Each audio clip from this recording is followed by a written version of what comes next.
Hi ಎಲ್ಲ ವಿದ್ಯಾರ್ಥಿಗಳೇ. So welcome back to again ಮತ್ತೊಂದು ವಿಡಿಯೋಗೆ ಸ್ವಾಗತ ಸುಸ್ವಾಗತ. KCET ರಿಸಲ್ಟ್ ಆಯಿತಾ. ಸೊ 2026 KCET ಬರೆದಿರ್ತಕ್ಕಂಥ ಸ್ಟೂಡೆಂಟ್ ರಿಸಲ್ಟ್ಗೋಸ್ಕರ ವೇಟ್ ಮಾಡ್ತಾಯಿದ್ದೀರಾ. ಸೊ ಇವತ್ತಿಂದ ನಿಮ್ಗೆ ಗೊತ್ತಿರೋ ಬಗ್ಗೆ CET ಮಂಥನ ಕಾರ್ಯಕ್ರಮಕ್ಕೂ ಸ್ಟಾರ್ಟ್ ಆಗಿಬಿಟ್ಟಿದೆ. ಸೊ ಸರಿ, ರಿಸಲ್ಟ್ ಶೀಟ್ ಮೊದಲು ಯಾವ ರೀತಿ ಇರುತ್ತೆ, ಲೈಕ್ ಎಕ್ಸಾಂಪಲ್ ಈ ರೀತಿ ನಿಮಗೊಂದು ನಾಳೆ ನಿಮಗೆ ರಿಸಲ್ಟ್ ಬಂದರೆ ಚೆಕ್ ಮಾಡ್ಕೊತೀರಾ. ಸೊ ರಿಸಲ್ಟಲ್ಲಿ ಅಪ್ಲಿಕೇಶನ್ ನಂಬರ್ ಹಾಕಿಬಿಟ್ಟು ಜಸ್ಟ್ ಅಂದರೆ ಸೀಟ್ ನಂಬರ್ ಹಾಕ್ತೀರಿ. ಆ್ಯಕ್ಚುಲಿ ಅಪ್ಲಿಕೇಶನ್ ನಂಬರ್ ಅಲ್ಲ, ಸೀಟ್ ನಂಬರ್ 5 ನಂಬರ್ ಆ್ಯಂಡ್ ನಿಮ್ಮ ನೇಮ್ ಸ್ಟಾರ್ಟಿಂಗ್ ಒಂದು 2 ವರ್ಡ್ಸ್ 4 ಅಥವಾ 4 ವರ್ಡ್ಸ್ ಹಾಕಿಬಿಟ್ರೆ ಸಾಕು, ಬಂದುಬಿಡ್ತದೆ. ಓಕೆ, ದೊಡ್ಡದೇನು ಅವಶ್ಯಕತೆ ಇಲ್ಲ, ಈಸಿ ಕೂಡ ಚೆಕ್ಔಟ್ ಮಾಡ್ಕೋಬೇಕು, ಮಾಡುವಂಥ ಅವಶ್ಯಕತೆ ಆಯಿತಾ. ಸೊ ಇಲ್ಲಿ ಶೀಟ್ ಬಗ್ಗೆ ಮಾತಾಡ್ತಾ ಇದ್ದೀನಿ. ರಿಸಲ್ಟ್ ಶೀಟಲ್ಲಿ ಏನಿರ್ತದೆ. ಓಕೆ, ಸೊ ನೋಡಿ ನಿಮಗೆ ರಿಸಲ್ಟ್ ಯಾವ ರೀತಿ ಅನೌನ್ಸ್ಮೆಂಟ್ ಮಾಡ್ತಾರೆ ಅಂತ ಈಗ ಎಲ್ಲರೂ ಕೂಡ ಗೊತ್ತಿದೆ.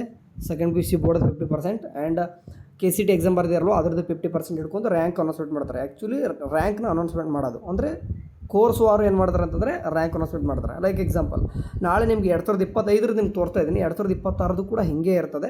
ಸೊ ಫಾರ್ ಎಕ್ಸಾಂಪಲ್ ಇದರಲ್ಲಿ ನಿಮ್ಮ ನೇಮ್ ಬಂದಿರ್ತದೆ, ನಿಮ್ಮ ಅಪ್ಲಿಕೇಶನ್ ನಂಬರ್ ಬಂದಿರ್ತದೆ. ಅದಾದ ನಂತರ ರ್ಯಾಂಕ್ಗಳು ಯಾವ ರೀತಿ ಡಿಸ್ಟ್ರಿಬ್ಯೂಟ್ ಆಗ್ತದೆ. ಫಾರ್ ಎಕ್ಸಾಂಪಲ್ ಸೊ ಇಂಜಿನಿಯರಿಂಗ್ ಗೊತ್ತಿರುವಾಗೆ PCM ತೊಗೊಂಡ್ಬಿಟ್ಟು ಏನು ಮಾಡಿರ್ತಾರೆ ಅಂತಂದರೆ ಇಂಜಿನಿಯರಿಂಗ್ ಏನು ಮಾಡ್ತಾರೆ, ರ್ಯಾಂಕ್ ಅನೌನ್ಸ್ಮೆಂಟ್ ಮಾಡಿರ್ತಾರೆ. ಈ ಒಂದು ಸ್ಟೂಡೆಂಟ್ದು ಈಗ ನೋಡಿ ಪಾಯಿಂಟ್ ನೋಡಿ 2,04,909.000 ಯಾಕೆ ಕೊಟ್ಟರು, ಅದಕ್ಕೂ ಕೂಡ ರೀಸನ್ ಇದೆ. ಯಾಕೆಪ್ಪ ಅಂತಂದರೆ ನೋಡಿ 2,04,909 ಇದೆ. 0.00 ಯಾಕೆ ಕೊಡೋ, ಸುಮ್ಮನೆ ಬಿಡ್ಬೋದಿತ್ತು ಅಂತಂದರೆ 0.00 ಯಾಕೆ ಕೊಡ್ತಾರೆ ಅಂತಂದರೆ ನಿಮ್ಮ ಥರನೇ ಸೇಮ್ ಇನ್ನೊಬ್ಬರು ಮಾರ್ಕ್ಸ್ ತೊಗೊಂಡ್ಬಿಟ್ಟಿರ್ತಾರೆ. ಓಕೆ, ಹೌದಲ್ವಾ? ನಿಮ್ಮ ಥರನೇ ಸೇಮ್ ಮಾರ್ಕ್ಸ್ ತೊಗೊಂಡಾಗ ಅವ್ರು ಏನು ಮಾಡ್ತಾರೆ ಅಂತಂದರೆ ಡಿಸ್ಟ್ರಿಬ್ಯೂಟ್ 1 2 3 2 4 ಕೊಡಲೇಬೇಕಲ್ವ. ಸೇಮ್ ನಿಮ್ಮ ಥರನೇ ಸೇಮ್ ಮಾರ್ಕ್ಸ್ ತೊಗೊಂಡಾರೆ, PUCಯಲ್ಲಿ ಸೇಮು, KCETಲಿ ಸೇಮು. ಸೊ PCMೇ ಸೇಮ್ ತೊಗೊಂಡ್ಬಿಟ್ಟಾರೆ ಅಂತಂದರೆ ಅಂಥ ರ್ಯಾಂಕ್ನೇ ಮಾಡ್ತಾರೆ. ಈ ಥರ ಪಾಯಿಂಟ್ ಕೊಟ್ಬಿಟ್ಟು ನಿಮ್ಗೆ ಎಲ್ಲರೂ ಕೂಡ ಸೇಮ್ ಅನ್ನೋಂಗೆ ಮಾಡ್ತಾರೆ. ಸೊ ಹಂಗಾಗಿ ರ್ಯಾಂಕ್ ಏನೂ ಕೂಡ ಹೆಚ್ಚು ಕಮ್ಮಿ ಆಗ್ಬಾರ್ದಂತ. ನೆಕ್ಸ್ಟು BNYS ನೋಡಿ, for example medical and dental ಹಿಂಗೆ ಅವೇಟೆಡ್ ಬಿಡ್ತಾರೆ. ಯಾಕಂದರೆ ನೀಟ್ ಇನ್ನೂ ಕೂಡ ನಿಮ್ಮದು ಕೂಡ ನಾಳೆ ಅಂದರೆ 2026 KCET ರಿಸಲ್ಟ್ ಬಂದಾಗ ಕೂಡ ಮೆಡಿಕಲ್ ಆ್ಯಂಡ್ ಡೆಂಟಲ್ದು KCETಲ್ಲಿ ನಿಮ್ಮ ರ್ಯಾಂಕ್ ಅನೌನ್ಸ್ಮೆಂಟ್ ಮಾಡಲ್ಲ, ಯಾಕಂದರೆ ಅವೇಟೆಡ್ ಇಡ್ತಾರೆ ಅಂತ ಸಪ್ರೇಟ್ ಆಯಿತಾ. ನೆಕ್ಸ್ಟ್ BNYS ಕೂಡ ರ್ಯಾಂಕ್ ಈ ರೀತಿ ಅನೌನ್ಸ್ಮೆಂಟ್ ಆಗ್ತದೆ ನೋಡಿ. ನಾಟಾ ಕಡೆಯಿಂದ ಆರ್ಕಿಟೆಕ್ಚರ್ ಕೂಡ ಅಂದರೆ ಆರ್ಕಿಟೆಕ್ಚರ್ ಎಕ್ಸಾಮು ಬರೆದು ಆ್ಯಂಡ್ KE ಅಪ್ಲಿಕೇಶನ್ ಹಾಕಿರ್ತೀರ. ಸೊ ಅವ್ರಿಗೂ ಕೂಡ ರ್ಯಾಂಕ್ ಅನೌನ್ಸ್ಮೆಂಟ್ ಆಗ್ತದೆ. ಎಲ್ಲರಿಗೂ ಆಗಲ್ಲ, ನಾಟ್ ರಿಸಲ್ಟ್ ಬಂದ ತಕ್ಷಣ ಅವ್ರಿಗೆ ಬರ್ತದೆ. ಓಕೆ, ಕಾಣಿಸ್ತಿದೆ. ನೆಕ್ಸ್ಟು ಅಗ್ರಿಕಲ್ಚರ್ದು ಕೂಡ ಕೊಡ್ತಾರೆ. ಅದರಲ್ಲಿ ನಿಮಗೆ ಥಿಯರಿ ಬರೆದಿರ್ತಕ್ಕಂಥ ರ್ಯಾಂಕು ಥಿಯರಿ ಅಷ್ಟೇ ಬರೆದಿತ್ತಂದರೆ ಥಿಯರಿ ಅಷ್ಟೇ ಆಗಿರ್ತದೆ. ನೋಡಿ ಪ್ರಾಕ್ಟಿಕಲ್ ಕೊಟ್ಟರೆ ಪ್ರಾಕ್ಟಿಕಲ್ ತೋರಿಸಿಲ್ಲ ಅಂತಂದರೆ ಯಾರೆಲ್ಲ ಅಗ್ರಿಕಲ್ಚರ್ ಪ್ರಾಕ್ಟಿಕಲ್ ಬರೋದಿಲ್ಲ ಅವರಿಗೆ ತೋರಿಸಲ್ಲ. ನೀವು ಅಗ್ರಿಕಲ್ಚರ್ ಪ್ರಾಕ್ಟಿಕಲ್ಲು ಕೂಡ ಬರೆದಿತ್ತಂದರೆ ಎರಡೂ ಕೂಡ ರ್ಯಾಂಕ್ ಅನೌನ್ಸ್ಮೆಂಟ್ ಆಗಿರ್ತದೆ. ಸೇಮ್ ವೆಟರ್ನರಿ ಕೂಡ ಏನಾಗ್ತದೆ, ಥಿಯರಿ ಅಂತ ಇರ್ತದೆ. ಸೇಮ್ ಪ್ರಾಕ್ಟಿಕಲ್ ಬರೆದಿತ್ತಂದರೆ ಪ್ರಾಕ್ಟಿಕಲ್ ಕೂಡ ಅನೌನ್ಸ್ಮೆಂಟ್ ಆಗಿರ್ತದೆ. ಯಾರ್ದೆಲ್ಲ ಬರೆದಿರಲ್ಲ ನಿಮಗೆ ಬಂದಿರಲ್ಲ. ಮತ್ತು ನಾಳೆ ನಿಮ್ಗೆ ರಿಸಲ್ಟ್ ಬಂದ ತಕ್ಷಣ ನನಗಿದು ಬಂದಿಲ್ಲ ಅಂತ ಕೇಳಬೇಡಿ. ಯಾಕಂದರೆ ನಿಮಗೆ ಬಂದಿರಲ್ಲ. ನೀವೇನು ನಿಮ್ಗೆ ಮತ್ತು ನಮಗೆ ಅಗ್ರಿಕಲ್ಚರ್ ಸೀಟೇ ಸಿಗಲ್ವಾ ಅಂತ ಹಂಗೆ ಅನ್ಕೊಬಿಡ್ರಿ. ನಿಮ್ಮ ರ್ಯಾಂಕ್ ಏನಾದರೂ ಚೆನ್ನಾಗಿತ್ತು ಅಂದರೆ ಸಿಗ್ತದೆ. ಸೊ ಈ ಹುಡುಗರು ಏನಪ್ಪ ಅಂದರೆ ಪ್ರಾಕ್ಟಿಕಲ್ ಬರೆದವ್ರಿಗೆ, ಸೊ ಅಂದರೆ ರೈತರ ಮಕ್ಕಳು ಅಂತಂದು ಏನು ಮಾಡ್ತಾರೆ, ಅವರಿಗೆ ಸ್ವಲ್ಪ ಒಂದು ರೀತಿ ಹೆಂಗೆ ಅಂತಂದರೆ ರ್ಯಾಂಕ್ ಸ್ವಲ್ಪ ದೂರ ಹೋದ್ರೂ ಕೂಡ ಸಿಗುತ್ತೆ. ಫಾರ್ ಎಕ್ಸಾಂಪಲ್ ಈಗ 10,000 ಬಂದವನಿಗೆ ಅಂದರೆ ಜನರಲ್ ಮೆರಿಟಲ್ಲಿ ಸೀಟ್ ತೊಗೊಂಡನಂತಂದರೆ ಅಗ್ರಿಕಲ್ಚರ್ ಪ್ರಾಕ್ಟಿಕಲ್ ಬರೆದಿತ್ತಂದರೆ 12,000 ಇದ್ದರೂ ಕೂಡ ಸಿಗ್ತಿರ್ತದೆ ಆ ಥರ. ಓಕೆ, ನೆಕ್ಸ್ಟು ಅದೇ ರೀತಿಯಾಗಿ ನೋಡಿ BS ನರ್ಸಿಂಗ್ ಕೂಡ ರ್ಯಾಂಕ್ ಅನೌನ್ಸ್ಮೆಂಟ್ ಆಗ್ತದೆ. B ಫಾರ್ಮಾ ಕೂಡ ಅನೌನ್ಸ್ಮೆಂಟ್ ಆಗಿರ್ತದೆ. ಫಾರ್ಮಾ D ಆಗಿದೆ. ಅದೇ ರೀತಿಯಾಗಿ ಲ್ಯಾಟ್ರಲ್ ಎಂಟ್ರಿದು ಕೂಡ ಅಂದರೆ ಲ್ಯಾಟ್ರಲ್ ಎಂಟ್ರಿ ಯಾರಿಗೆ ಅಂತಂದರೆ ಯಾರೆಲ್ಲ KCETಲಿ ಅಪ್ಲಿಕೇಶನ್ ಹಾಕಿರ್ತಾರೆ, ಲ್ಯಾಟ್ರಲ್ ಎಂಟ್ರಿ ಪಾರ್ಟಿಸಿಪೇಟ್ ಮಾಡ್ತಿರ್ತಾರೆ, ಅವರಿಗೆ ಅನೌನ್ಸ್ಮೆಂಟ್, ನಿಮಗೇನಲ್ಲ. ಓಕೆ, ಸೊ ಇದ್ರ ಜೊತೆಗೆ ಇನ್ನೂ ಕೂಡ ರ್ಯಾಂಕ್ ಅನೌನ್ಸ್ಮೆಂಟ್ ಆಗ್ತದೆ. ಲೈಕ್ ನೋಡಿ BPO ಕೂಡ ಇಲ್ಲಿ ಅನೌನ್ಸ್ಮೆಂಟ್ ಆಗ್ತದೆ, BPT ಕೂಡ ಅನೌನ್ಸ್ಮೆಂಟ್ ಆಗ್ತದೆ, AHS ಆಗ್ತದೆ. ಸೊ ಹುಡುಗರಿಗೆ ಇದರಲ್ಲಿ ನಮ್ಗೆ ರ್ಯಾಂಕೇ ಬಂದಿರಲ್ಲ KCETಲಿ ನಮಗೆ ಅಂತ ಅನ್ನೋಕ್ಕೆ ಹೋಗಬೇಡಿ, ವರಿ ಮಾಡೋ ಅವಶ್ಯಕತೆ ಇಲ್ಲ. ನಿಮಗೆ ಸ್ವಲ್ಪ ದಿನ ಆದರೂ ಬಿಟ್ಟು ಕೆಲವೊಂದು ಟೈಮ್ ನಾಳೆ ನಿಮಗೆ KCETಲಿ ನಿಮ್ಮ BPT BPO AHS ಬಿಟ್ಟಿಲ್ಲ ಅಂತಂದು ಗಾಬರಿ ಆಗ್ಲಿಕ್ಕೆ ಹೋಗ್ಬೇಡಿ, ನಿಮ್ಮದು ಕೂಡ ಬರ್ತದೆ. ಆಯಿತಾ? ಸರಿ, ನೆಕ್ಸ್ಟ್ ಏನಪ್ಪ ಅಂತಂದರೆ ನಿಮಗೆ ಸಬ್ಜೆಕ್ಟ್ ವೈಸು ಈ ಥರ ನಿಮಗೆ PUCಲಿ ಎಷ್ಟು ಮಾರ್ಕ್ಸ್ ತೊಗೊಂಡಿದ್ದೀರಾ ನೋಡಿ, ಇವನು ಎಷ್ಟು ತೊಗೊಂಡ ನೋಡಿ ಕಾಣಿಸ್ತಿದೆ.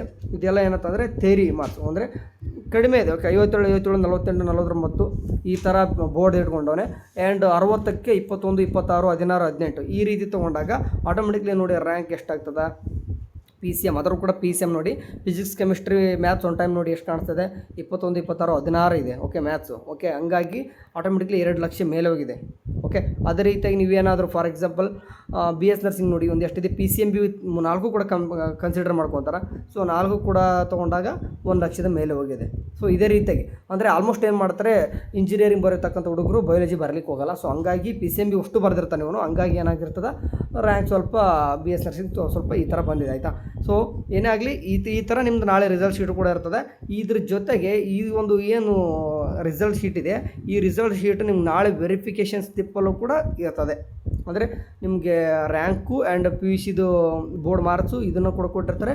ಆ್ಯಂಡ್ ನೀವೆಲ್ಲ ಏನೆಲ್ಲ ರಿಸರ್ವೇಷನ್ ಮಾಡ್ಕೊಂಡಿದ್ರೆ ಅದು ಮತ್ತು ಎಲ್ಲನೂ ಕೂಡ ಕ್ಲೇಮ್ಡ್ ಆ್ಯಂಡ್ ವೆರಿಫೈ ಮಾಡಿರ್ತದ್ದು ಅದನ್ನು, ಮತ್ತು ನಿಮ್ಮ ಎಲ್ಲ ಎಂಟೈರ್ ಡೀಟೇಲ್ ನಿಮ್ಮದು ಒಂದು ರೀತಿ ಬಯೋಗ್ರಫಿ ಅನ್ಬೋದು ನಿಮ್ಮದು. ಓಕೆ, ಅದೆಲ್ಲನೂ ಕೂಡ ಏನಿರುತ್ತೆ ಅಂತ ಬಯೋಡಾಟಾ ಅದರಲ್ಲಿರ್ತದೆ. ಅಂದರೆ ಆ ಒಂದು ಕನ್ಸಿಡರ್ ಮಾಡ್ಕೊಂಡು, ಫಾರ್ ಎಕ್ಸಾಂಪಲ್ ಎಸ್ ಸಂಖ್ಯೆ ಕೂಡ ಎಸ್ ಆಗಿದೆ ಇಲ್ಲ, ರೂರಲ್ ಕ್ಲೇಮ್ಡ್ ಆ್ಯಂಡ್ ವೆರಿಫೈ ಆಗಿದೆ ಇಲ್ಲ, ಅಂದರೆ ಅದಕ್ಕೆ ನೀವು ಎಸ್ ಅಂತ ಬಂದಿರಬೇಕು. ಹಂಗಿದ್ರೆ ಮಾತ್ರ ನಿಮಗೆ ಆ ಒಂದು ಕೋಟಾದಡಿ ನಿಮಗೆ ಸೀಟ್ ಸಿಗ್ತದೆ, ಅಂದರೆ ಪಾರ್ಟಿಸಿಪೇಟ್ ಮಾಡ್ಬೋದು. ಓಕೆ, ಆ್ಯಂಡ್ ಕನ್ನಡ ಮೀಡಿಯಮು ಅದ್ರ ಸ್ಟಡಿ ಸರ್ಟಿಫಿಕೇಟ್ ಅಂತ ಎಲ್ಲರದ್ದು ಕೂಡ SRS ನಂಬರ್ ವೆರಿಫೈ ಆಗಿರ್ತದೆ, ವರಿ ಮಾಡೋವಂಥ ಅವಶ್ಯಕತೆ ಇಲ್ಲ. ಆ ಒಂದು ವೆರಿಫಿಕೇಷನ್ ಸ್ಲಿಪ್ಪಲ್ಲಿ ಇನ್ನೊಂದು ಮೇನ್ ಇಂಪಾರ್ಟೆಂಟ್ ಬರ್ತದೆ, ಅದೇ ಗೊತ್ತಿರೋ ಬಗ್ಗೆ ಸೀಕ್ರೆಟ್ ಕೋಡು ಮತ್ತು ಪಾಸ್ವರ್ಡ್ ಬರ್ತದೆ. ಓಕೆ, ಅದ್ರ ಜೊತೆಗೆ ಈ ಸರ್ತಿ ಅಂದರೆ ಸೀಕ್ರೆಟ್ ಕೋಡ್ ಪಾಸ್ವರ್ಡ್ ಬರದೇ ಹೋದರೂ ಸಹಿತ ಈ ಸರ್ತಿ ಗೊತ್ತಿರೋ ಹಾಗೆ ಪ್ರತಿ ಟೈಮು ನೀವೇನಾದರೂ ಲಾಗಿನ್ ಆಗುವಾಗ OTP ಥ್ರೂ ಅಥವಾ ನಿಮ್ಮ ಕ್ಯಾಪ್ಚಾ ಅಂದರೆ ಫೋಟೋ ಕ್ಯಾಪ್ಚಾ, ಅವರು ಕ್ಯಾಂಡಿಡೇಟ್ ಫೋಟೋ ಇದ್ದರೆ ಮಾತ್ರ ಕ್ಯಾಪ್ಚಾ ಆಗುತ್ತೆ, ಇಲ್ಲ ಅಂತಂದರೆ ಲಾಗಿನ್ ಆಗ್ತಿರಲ್ಲ. ಓಕೆ, ಅದೊಂದು ಹೋದ ಸತಿ ಒಂದು ಭಾಳ ಇಂಪಾರ್ಟೆಂಟ್ ತೊಗೊಂಬಂದಿರೋದು ಒಂದು ಹೇಳಬೇಕು. ಯಾಕಂದರೆ ವರ್ಷಕ್ಕಿಂತ ವರ್ಷ ಇಂಪ್ರೂವ್ಮೆಂಟ್ ಮಾಡ್ತಾನೆ ಬಂದಿದ್ದಾರೆ.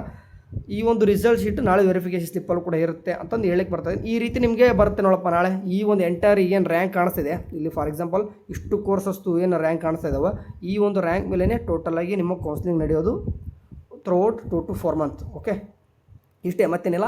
ಇದು ರಿಸಲ್ಟ್ ಯಾವಾಗ ಬರ್ಬೋದು ಅಂತಂದು ಒಂದು ಕ್ವೆಶನ್ ಕೇಳಿದ್ರೆ ನೋಡಿ, ಹೆಂಗೆ ಇದ್ರೂ ಕೂಡ ಅಗ್ರಿಕಲ್ಚರ್ದು ಹಿರಿಯೂರ್ದು ಸೆಂಟ್ರದ್ದು ಎಕ್ಸಾಮ್ ಮುಗಿದಾದ ತಕ್ಷಣವೇ ರಿಸಲ್ಟ್ ಅನೌನ್ಸ್ಮೆಂಟ್ ಆಗುತ್ತೆ. ಸೊ 2, 3 ಇಲ್ಲ 4 ಈ ಒಂದು ಡೇಟ್ಸ್ಗಳು ನೆನ್ಪಿಡುವರಿ, 2, 3, 4 ಇಷ್ಟು ದಿನದಲ್ಲಿ ನಿಮ್ಮ ರಿಸಲ್ಟ್ ಬರೋ ಸಾಧ್ಯತೆ ಇದೆ, ಜಾಸ್ತಿ ಇದೆ ಆಯಿತಾ. ಓಕೆ, ಇಷ್ಟೇ ಅಪ್ಡೇಟ್ಸು. ಏನಾದರೂ ಬಂದರೆ ತಿಳಿಸೋಣ. ಆ್ಯಂಡ್ ಇದು CET ಮಂಥನ ಕಾರ್ಯಕ್ರಮದ ಏನಾದರೂ ನಿಮಗೆಲ್ಲನೂ ಕೂಡ ಬಂತಂದರೆ ಯೂಟ್ಯೂಬಲ್ಲಿ ವಿಡಿಯೋ ಅಪ್ಲೋಡ್ ಮಾಡ್ತೀನಿ, ನೋಡಿರಿ. Thank you.